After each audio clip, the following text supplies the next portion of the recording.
Listen, what's And it's something that is already reflected. I don't personally, when we get back. Yeah. All right, They're here for the- everybody, it's just 6 o'clock right now. I'm gonna give Zach a few minutes here. Then we're gonna get started about 6:05, which is a lot quicker than we normally do, but you guys are here. And I appreciate you so much because this is a Monday and, you know, it's hard to remember a different day of the week.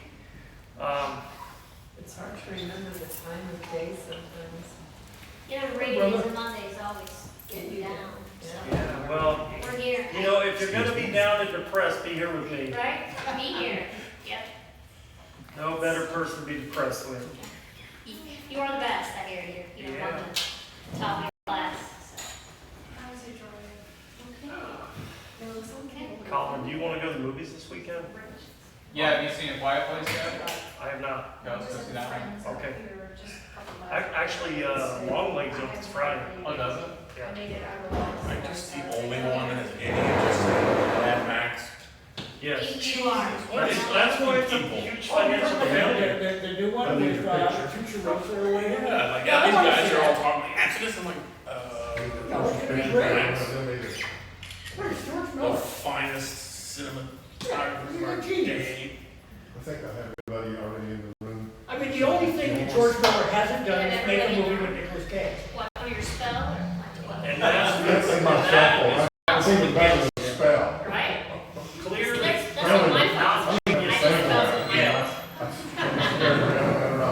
If he does that, then okay. Exactly. We gotta bring the Yeah. two great When you take a picture, post it. better than Beverly Hills. I'd like to see Long Legs. I do not. I'd like to see I that. want to.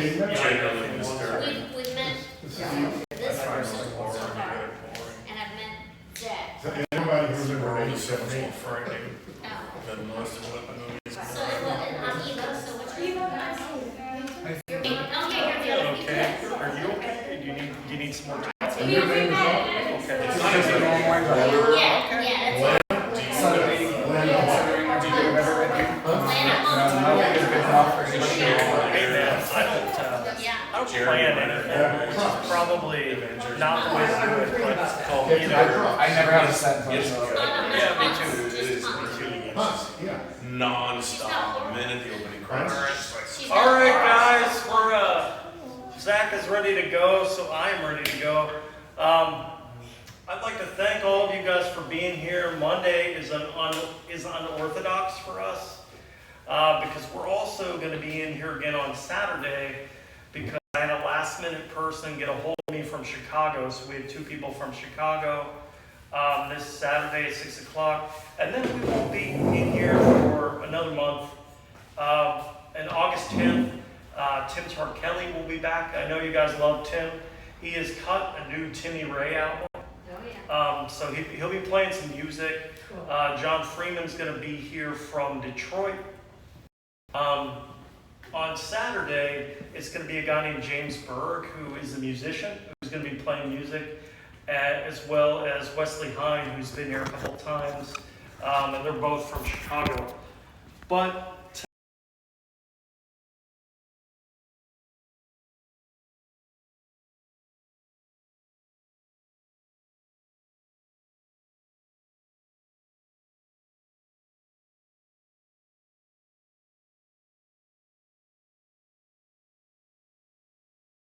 summer at a really terrible event where I felt like Caidyn was the bright spot for me and made me not want to kill anyone for having gone there. But I always tell people the reason that I keep doing these things is because I want to hear one person each time that's going to surprise me, that's going to make me want to keep coming to them. And that's the enjoyable part for me, and Caidyn was that part of that reading in Indiana. So you'll get to hear her, and I hope that you enjoy her as much as I did. We ran out of copies of her book, but she has a reprint edition with her. And I have some River Dog stuff too, that if people pick that up from me, I will give the money to her, because these folks came a bit of a distance. So without further ado, I'm going to welcome up Zach Hanna. Zach and I haven't gotten to know each other that well, but he hosts a number of readings in Columbus, Ohio. And that's where these folks are from that are here tonight. So without further ado, thank you guys for being here, and just welcome up Zach Hanna.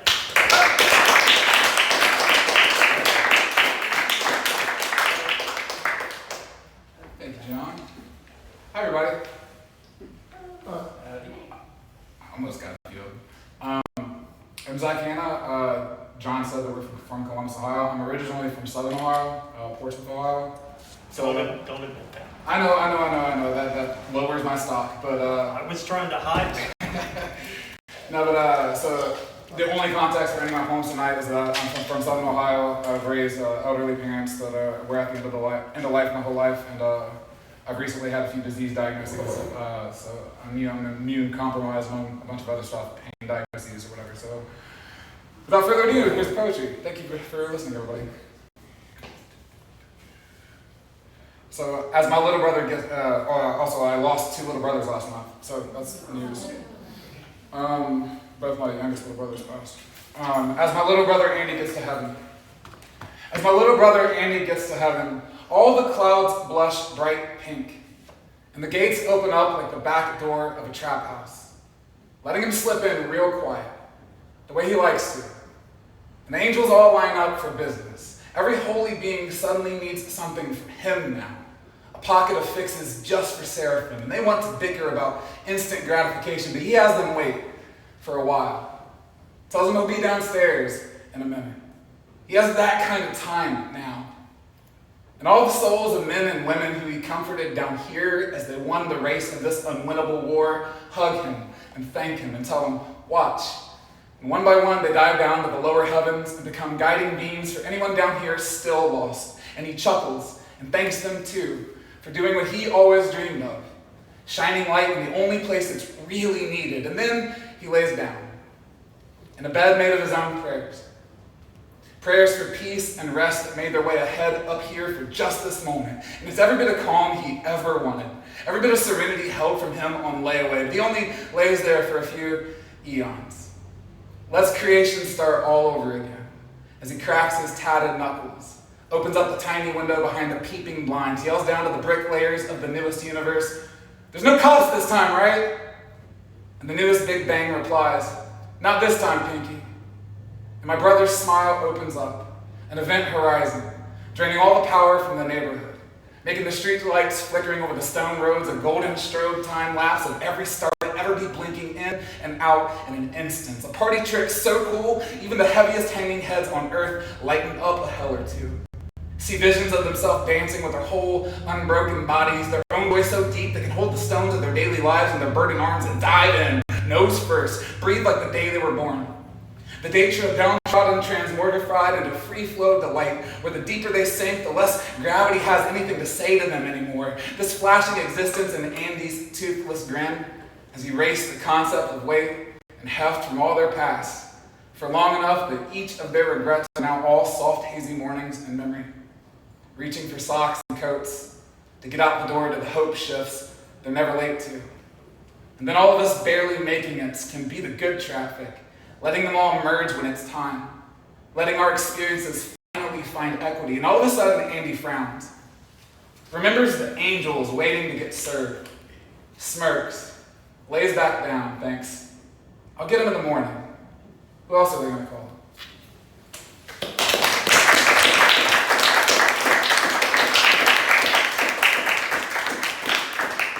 Thank you. This is a small talk showdown, disease gun.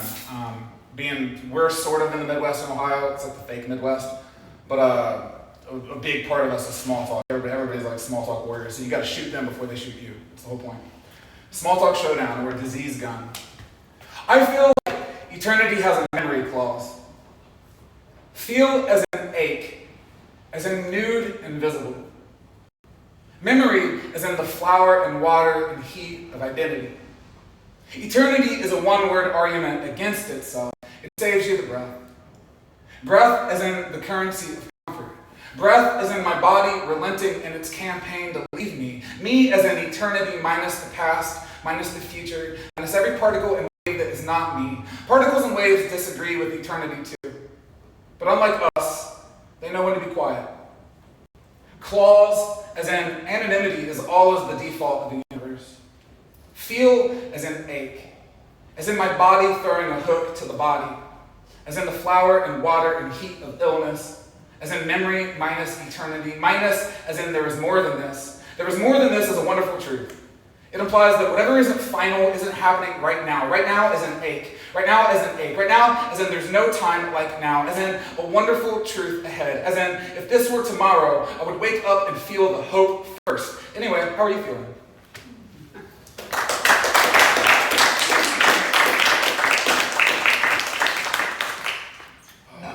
Sitting Still, this is an ekphrastic poem of a painting called Cave Watch, Moonshiner. It's of a man with a rifle, presumably sitting in a cave watching out his moonshine still.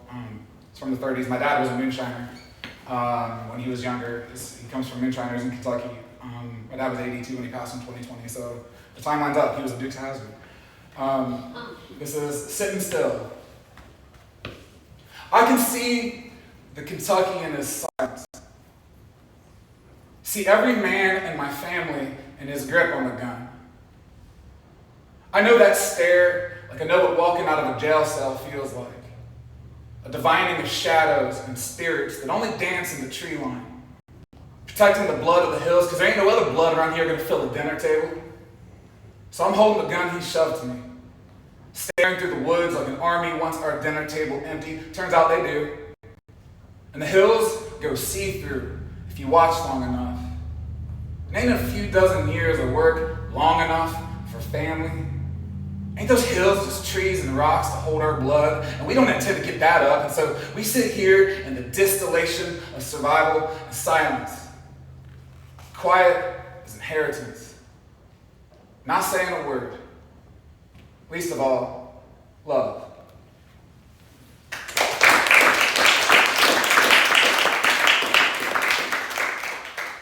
This is a accelerator. I have a project I've been working on forever. That's a forklift operation manual. There's also a poetry book. Teach you how to drive a forklift and teach you why being a blue-collar worker kills you. This is called accelerator, or the velocity of erosion. At the end of the week, you walk through your door. You sit down on your bed. You think out loud, this is not that bad. And your feet are sore. Your hands rough. Your head has been filled with the work to come, and you think out loud, it's just a tad bad. And you leak out a laugh, but you take a deep breath first, and you start to ask in thought, what is this? But a word spills out in the air, survival. At the end of the week, a body's year marks. You walk through your door, the return of. You sit down, gravity's ritual, on your bed, in the workman's grave. You think out loud, an echo. This is not that bad. Who lies there? And your feet are sore. Time responding. Your hands rough. Everyone I touch. Your head has been filled. The words ringing. With the work to come. Like promises. And you think out loud. An echo. It's just a tad bad. The only truth. And you leak out a laugh. A dim light. But you take a deep breath first. Burning. And you start to ask in thought. Fading. What is this? Painting. But a word. Silhouettes. Spills out into the air. Dancing. Survival. The victory lap of erosion. A body's year marks the return of gravity's ritual. In the workman's grave, an echo. Who lies there? Time responding. Everyone I touch. The words ringing like promises. An echo. The only truth, a dim light burning, fading, painting silhouettes, dancing, the victory lap of erosion.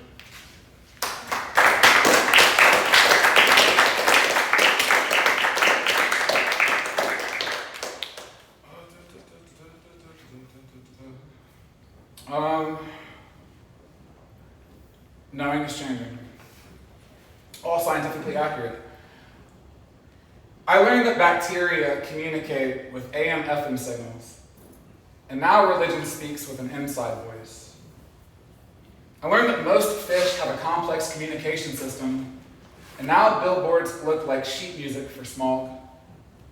I learned that a galaxy is a small unit of measurement, and now guilt is new to the trumpet, practicing upstairs. I learned that Maryland was a mountain state, the third time through it, and now I feel less Appalachian. I learned that black holes reflect the entire visible universe in their photon rings, and now I excuse my burps when I'm alone. I learned that the evolution of plankton and other coccolithophores are affected by changes in the Earth's orbit, and Earth's climate is affected by these creatures' evolution, and now it feels like John has never even looked at me. I learned that consuming large amounts of food dye blue #1 can make your poop bright green, and now I know I'm truly not a visual artist. I learned that in Jewish folklore that unicorns were strapped to the side of Noah's Ark because they were too unruly, and now I will never answer the US Census Bureau again. I learned that the forced empathy is not love, and now the right words are a crashing lighthouse. I learned to keep going when there are no right words, and now I need to schedule a heart doctor. I learned that comfort and being comforted are not the same vice, and now nap time dances away on the back of regrets. I learned that chaos and brevity are not reliable accountants, and now I have a bone to pick with whirlwinds. I learned to sit down and learn from others when it's time, but please, somebody tell me when it's time. Thank you.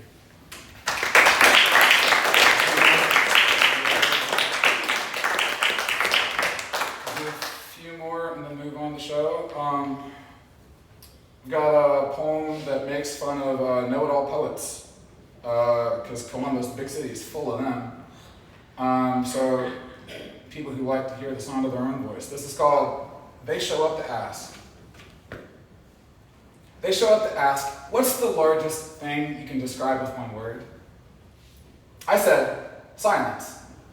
They said, no, like the largest physical object. And so I said, joy. And they said, no, like the largest physical object you can see and touch. And I said, reality. And they said, no, I'm trying to play a game. I'm trying to get you to answer my question so I can correct you and then offer my own insightful answers. And I said, duplicity. And they said, no, I'm being sincere. It's just a useful format for setting up a forced dynamic, and I desperately want to share my observation with you. And I said, pedantic. And they said, no, it's because I feel like my words can improve your life in some minute or incidental way, and that's only because I love you that I'm trying to tangle you up in a rhetorical web. And I said, savior. And they said, no.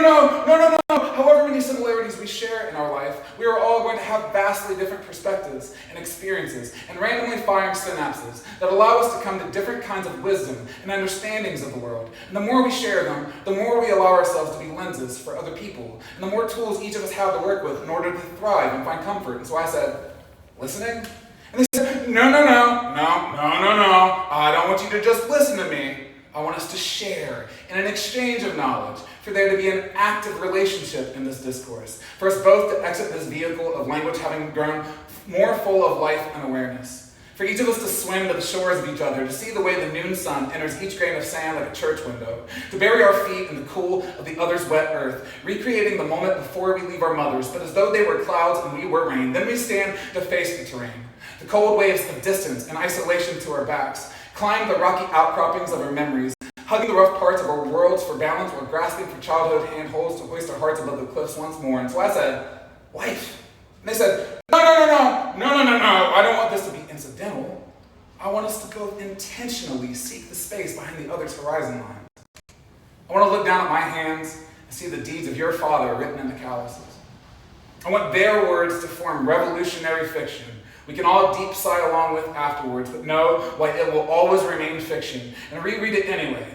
Like if you were tricked into another universe for long enough, one less queer youth could die, and reread until a distant ringing in the hallways behind your eyelids beckons. And I want to follow that bell's call to a room full of nurses and loved ones. And I want that bell to be ringing with the tenor of all living cells of all living things on earth not touched by cancer. A hymnal of survival so beautiful, even the sunsets of our worst days hum along. And I want that music to vibrate until the heat death of the universe decides it is no match for the hope of a praying child, sends a thank you card the size of one more year, and everyone in the room room is dancing, even the ghosts of those who couldn't make it to the party. And all of this sacred motion tells the entire history of survival. A list so dense, every fired bullet running out of the hand of justice falls to the ground. A rainstorm of a country's governing papers in the key of empty minds. And the sound of all the copper hitting the ground simultaneously thunders. Below all of the feet within a lifetime's line of sight. And all of our bodies join it. Wind chiming the bones of our hopes so loud, death misses all of its exits. And so I said, poetry.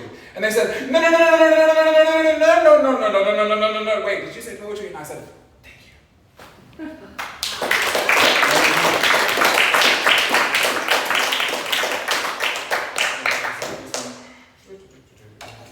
Got a visual one. I got a Venn diagram. On top of getting Crohn's disease and another diagnosis, and then a mystery pain diagnosis, just all within a year or whatnot, I had to really sit and start investigating how I wanted to navigate this or whatnot. And then you have stuff like in the Middle East going on, and it's really hard to center yourself in sickness sometimes, especially when you have friends with parents who actually died there. So this is to be chronically ill. A Venn diagram of here, there, and everywhere. Turn this way. A Venn diagram of here, there, everywhere. To be chronically ill. To be sickened. To be suppressed. To be compromised. To be loud. To be used to immunity. To advocate. To be dismissed. To be inspected. To read the bad news. To have your humanity inspected. To be the bad news. To be scared. To be scared of your own body, to expect relief, to want relief, to beg the sky for no more relief, to be in a hospital, to be scared in a hospital, to have invasive procedures, to be terrified of hospitals, to know what invasion means, to have your power taken, to lose power over myself, to watch someone die when the power is taken, to be occupied, to occupy a bed, to be an uncomfortable topic, to feel insignificant, to have an invisible war, having comfort ripped open like surprise gift, to want comfort back, to lose patience, to have invisible symptoms, to have your walls ripped open like a surprise gift, to lose walls, to be visible, to seek shelter, to be treated like a symptom of war, to see comfort as insignificant, to seek answers, to be lumped in with, to being treated like my experience is invalid, to be lumped in with, to watch your neighbors be lumped in like their lives were invalid, to be questioned, to be in pain, to be held, to be treated, to be weakened, to be wary, to be the focus, to not have an option,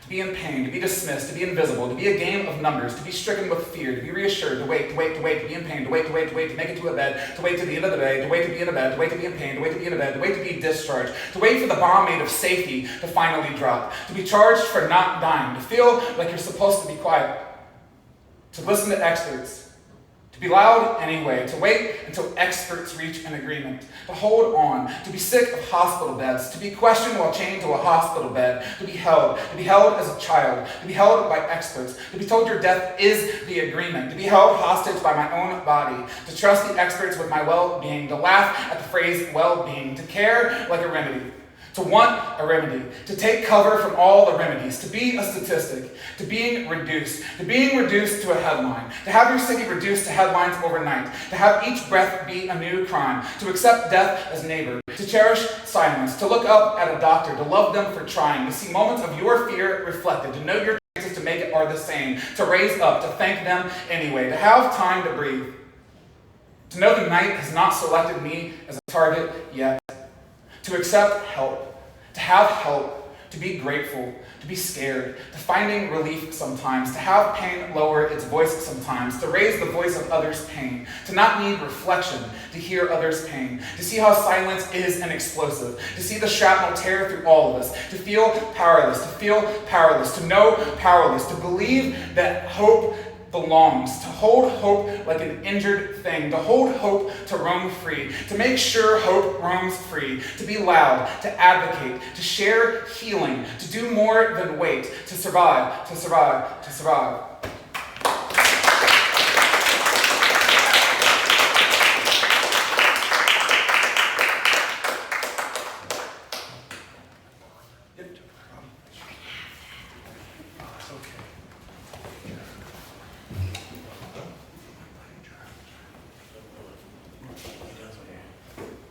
Talking about?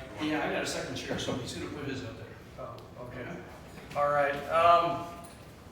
Thank you, Zach. It was good to hear you, man. I haven't been to plenty of doctors myself. Many of these people in this room have been too. Like, death is not the worst thing that could happen to you. And you kind of figured that out after a while. I told you I'd be depressing, but I'd be the person to be depressed with, so. All right. Another hand for Zach Hanna, who's fantastic.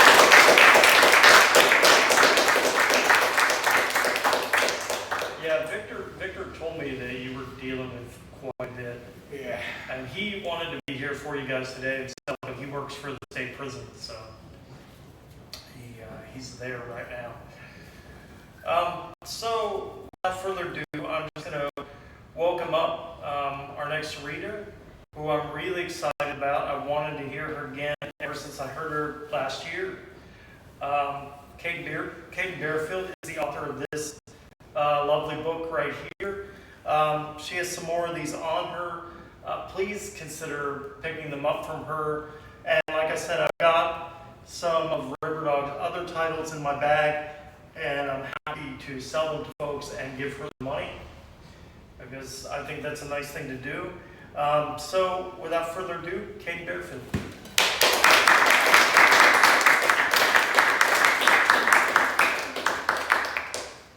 Hello, everybody. Thank you. Here, let's see if I can tighten that thing. I'm pretty short, but not. Yeah, I'm pretty short too, but not that short. I tightened it and then loosened up again. There we go. That should hold. We're good. Hello. I'm really excited to be here. I've got books, and just thank you again. After the Evansville, the show where we met was one of my first out-of-town shows, and I don't know, I didn't feel like a real poet. I didn't think, just your support has changed the way that I see my work, and I really appreciate that. I saw that you're going to be at doing a show for the Bloomington.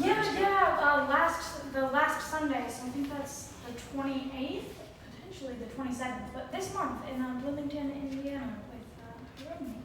Very excited about this. So I will start with something out of the book, and then bounce around.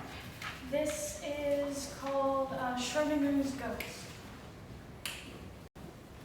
The day she died, I became conscious from dead sleep, rushed to prayer knees on bathroom floor, half-dissolved lithium tablets interspersed with yesterday's saltine sleeves supper, leaving me with a ferocity of knowing what was coming. I tried to burrow back into obliviousness, but shivered sleepless until I could speak, I love you, don't go, to the empty bedroom in an apartment that never quite felt like home. I woke up to no news, then noticed airplane mode, forgotten I had done so. With this torturous extra step, my best friend's death was now superimposed. She had become some kind of Schrodinger's ghost. As long as I could put off having an operable phone, for all I could know, her lungs still fully functioned.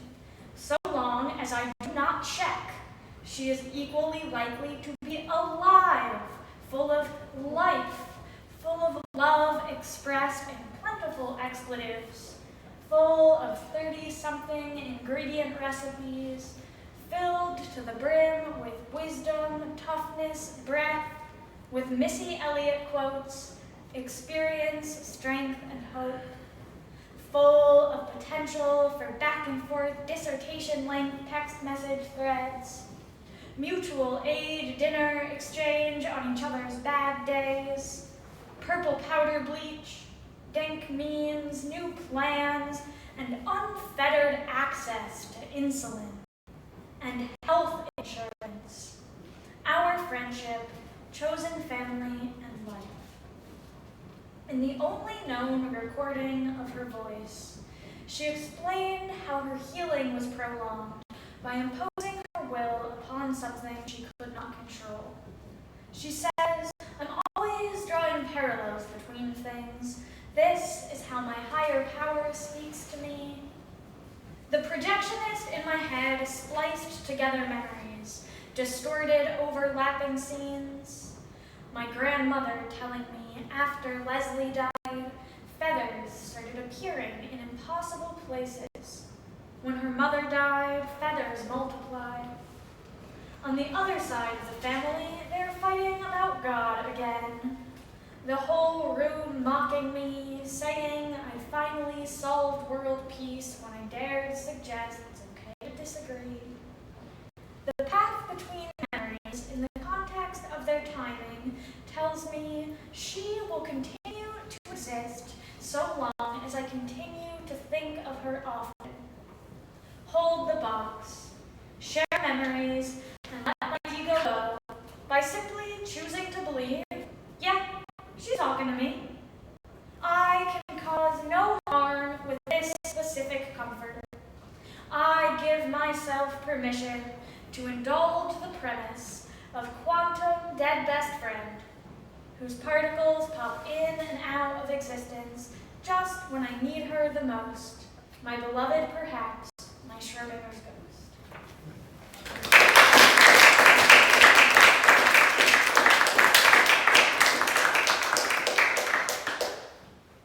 This next one it's called Grief Elder, and it's 17 haiku, or like technically Saimaru, they're not about nature, but like 575, and the first 5 can stand alone, and the middle 7 can't, and the last 5 can stand alone. This is a true story about like an acquaintance to a funeral and being the one asked because you're known for having dead friends because we've told them something. This is called Grief Elder. The first time we hung one-on-one, I drove her to her friend's funeral. An hour away. Communitas is always the crow flying to, unspoken closeness incongruent with time spent. Her roommate and I were playing Wii when you've lost a friend before, right? I deep sigh and try not to count fingers, figuring out how many. Yeah, babe, what happened? In the car, she asks what happens at services. This must be her first. I am jealous, guilt, wait, no, this is purpose and hard-earned wisdom. I explain the customs I have witnessed. Tell her she's well-dressed. Confess how the ebbs and flows have textures of their own. Schedules unpredictable and often cruel. Not always, though. Sometimes grief comes like a secret hug. When it does that, let it. We sit in the parking lot till she's ready.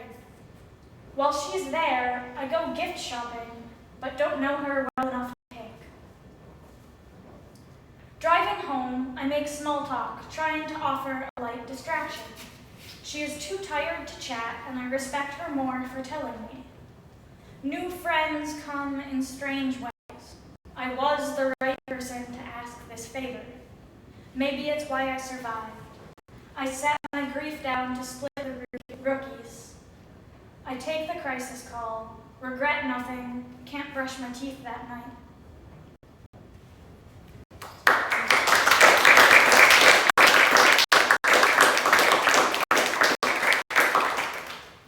I'll do another one from the book. Is everyone familiar with like the bystander effect and Caidyn Bearfield, like 37 witnesses? Did you know that's not true? It's like just blatantly not true. Her brother released a documentary in 2015. Like a bunch of people called the cops. Someone actually held her like while she was dying. This is called Regarding the Fact Caidyn Bearfield was a lesbian held by a friend in her dying moments. It is 1963. I am invited by none other than Caidyn Bearfield to go out dancing. Her smiling solidarity reminds me of the me I am trying to be.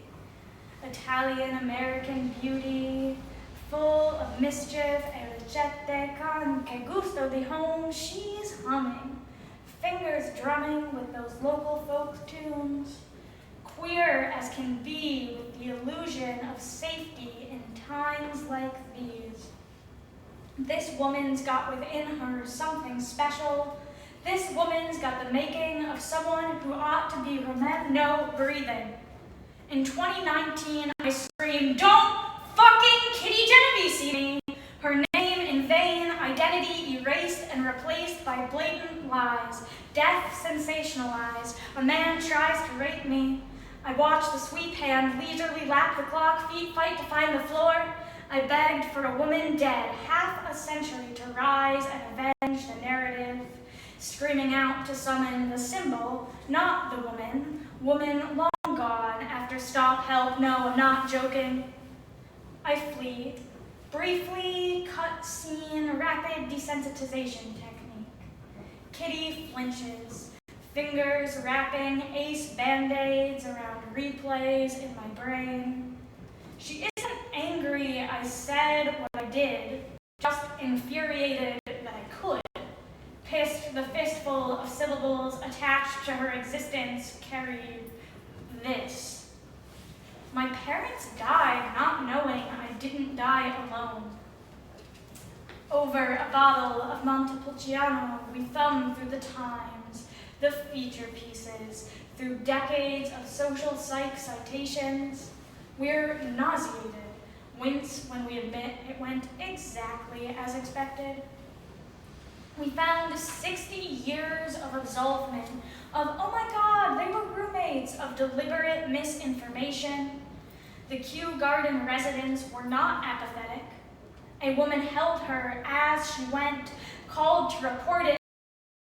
Pig balls came the next morning to interrogate Kitty's partner, to ask questions about their sex life for 6 hours, then erase her from history. The rape and murder only too scandalous for the family paper if the victim had a girlfriend. I listen to Kitty. She tells me for decades my name, my story, my literal rape and killing bastardized, lies about something already bad enough, exaggerated to strip away already dwindling faith in community, devaluing accountability with a false quotient of apathy. That, my sweets, that is the scariest part of my story. I died in the arms of a loving bystander neighbor. I died in the arms of my dear friend, yet manufactured dishonesty outlives me. They steal my name, and they profit from it.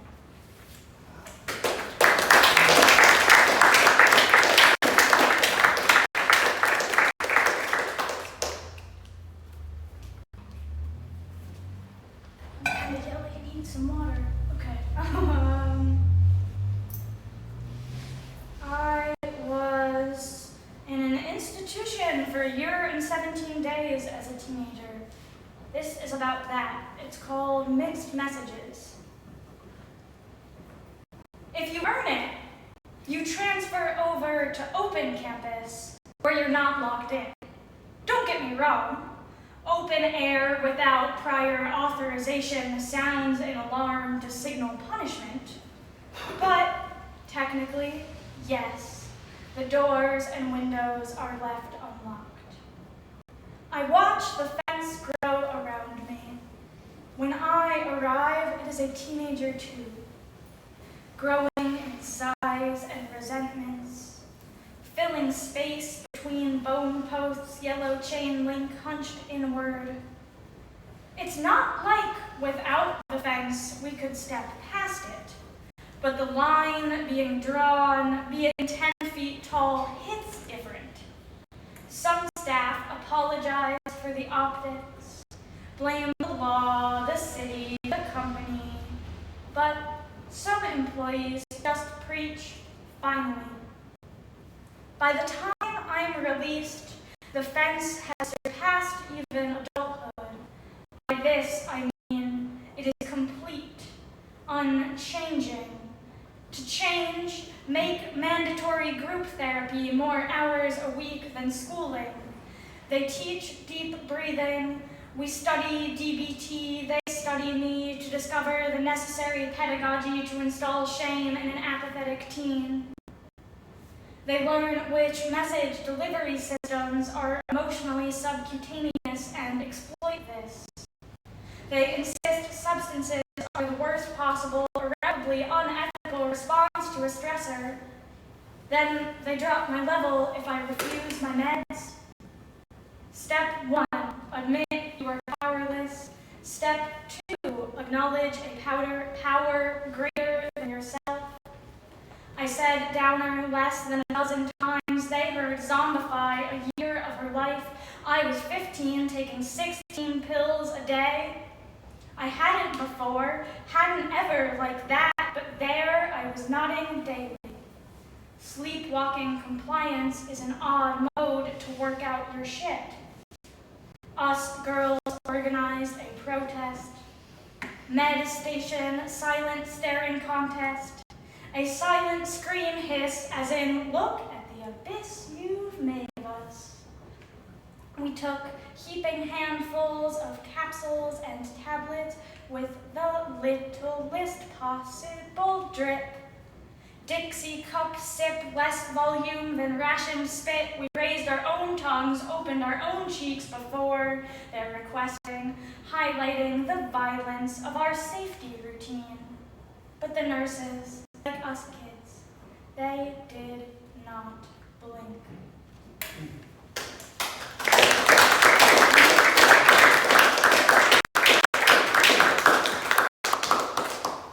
I've got 2 left. This is called When I Stopped Trying to Guess If the Sirens Were Hallucinations, I Noticed They Never Came for Me Anyway. I booed an ambulance on accident. I thought it was a cop. I promptly sent my corrections to the universe, sent the passenger an experience so focused on the triumph of solving emergency that billing is forgotten about entirely. However, I do remember an encounter with a boot-breathed ambulance attendant I wished to push him in the chest. To scrappy circle skip, spit in his face, say, huh, you think you're so tough you can't run out of options? You think it won't be you? You shouldn't be a medic if there's an internal metric on which health problems deserve good treatment. But even before the ambulance, the ambivalence was well established. We had already seen countless scooters and friend groups swerve past the man on the ground with the same indifference as a bus stop. That does something to a human being. So many of us stomach nothing, never stew, passing through the world in a nodless bubble. All last summer, young men with glazed or maze gazes politely request I call them an ambulance. Usually unprepared for my what for, but one man answers so honest and earnest, I call 911 and lie to them. Spinning yarn enough for the blanket of sleeping in a waiting room. But mostly I called no one. Instead of calling, said, sorry friend, not today. Sorry friend, I don't have any cash on me. Sorry friend, my oxygen mask is barely hanging on by a thread. No, really man, I can't, I'm sorry friend, but I was once the one 10 feet out my head outside this very UDF. I too asked nameless faces that looked friendlier than average to get me to the hospital. But mostly, I called everyone, over and over, back to back, all my emergency contacts over and over, back to back, all my emergency contacts over and over, uncovered back, all my emergency contacts unanswering. That does something to a person. Memory takes payday loans when left alone in these moments. Not shit processed yet to make it what's next. No one saved me, but I survived long enough to hear a dear friend read Richard's Syken's sidewalk in a cipher. I felt well enough in that moment to feel more like I had been a frequent witness to the poem instead of the one experiencing it. Although I have been every person in that poem more than once. Another friend says, you don't realize how much the metaphor is there to protect you until it's gone. Another says, the bravest we can get is honest. If the unobstructed content of our art could comfort like this, I can try to be at least a little less afraid of myself, of what I'd like to say, but prefer I didn't have to.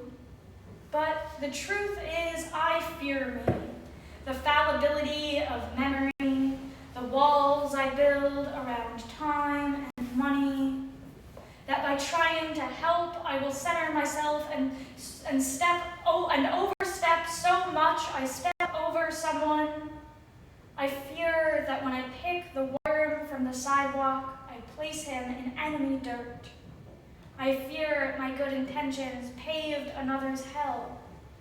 I fear that my best isn't good enough. I fear that it has to be. I'm most afraid that it is.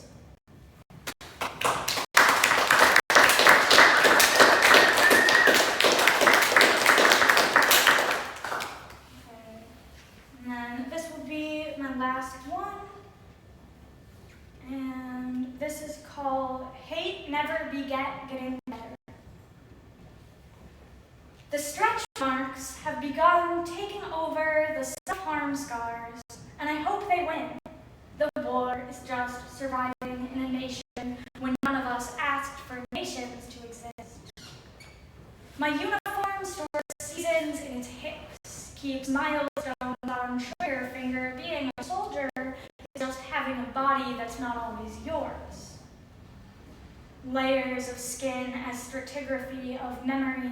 When months move before wounds rest, my skin remembers. The composite image, my battle dress. I didn't, but someone did ask for this. Surviving myself got easier while the world gets worse. I'm told value rest, but first make rent while their cut of my check bombs Palestinians. Long past stock in right answers, our resistance works. We don't work so much anymore. Long past credit or country or any other generational curse, we have enough to stop swallowing dreams for means. I'd like to see cities shatter like angry mirrors, rebuild themselves instantly upon remembrance. Revolution is more heart than fist during every step but the first. When they cut me open millennia later, my thighs will be lined with woven rings for each year I survived this country. No part of that body is sorry for its sturdiness. Its only apologies are not every carving was heart-etched with initials my own. My razor now grown into sword. You better join me in ending this war.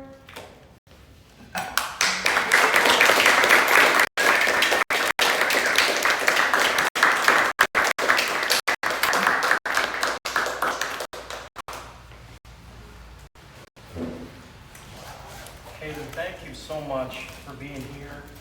Another round of applause for Caidyn Bearfield.